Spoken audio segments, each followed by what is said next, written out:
শুধু ধান চাল নিয়ে, শুধু কৃষির সাফল্য নিয়ে পশ্চিমবাংলা এগোতে পারে না।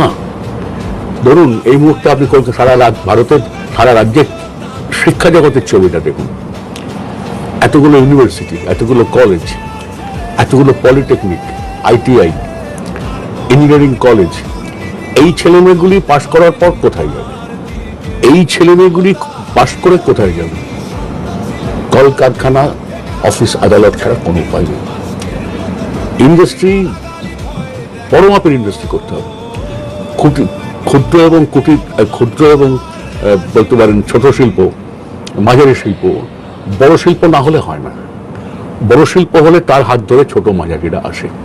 শুধু ধান চাল নিয়ে, শুধু কৃষির সাফল্য নিয়ে পশ্চিমবাংলা এগোতে পারে না।